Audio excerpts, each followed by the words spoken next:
Every story has a beginning. Welcome to the story of Dua. Babbling, today's gift. The 29th day began with a soft morning light. Dua was awake in her crib, not crying, but making a new kind of sound. It was a soft, gurgling coo that drifted into the quiet room.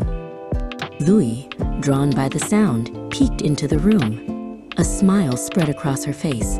"Good morning, my little melon," she whispered. "What are you telling me today?" Dui gently lifted Dua from the crib.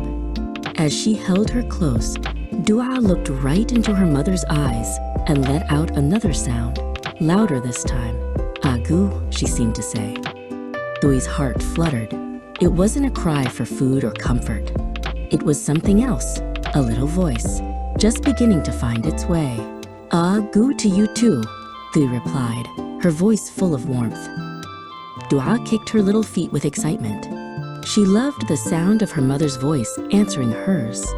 She tried again, a string of happy noises tumbling out. "Ba-ba-ba," she babbled. Dui laughed, a sound like tinkling bells. "Ba-ba-ba, is that so?" She settled them both in their favorite rocking chair, ready for this new game. "Tell me more." And Dua did. She babbled about the sunbeam dancing on the wall, about the soft texture of her mother's shirt, about the feeling of being safe and loved. Her sounds didn't have words, but Dui understood everything. Dui listened as if it were the most fascinating story in the world. She nodded and smiled, adding her own soft sounds. "Ooh, and ah, and really?" This was their secret language, a conversation woven from coos and gurgles. It was a gift, this babbling, a little window opening into Dua's world. Dua reached out a tiny hand and touched Dui's lips as she spoke. It was as if she was trying to understand where the sounds came from. "Yes, my love," Dui murmured against her daughter's fingers. "This is how we talk.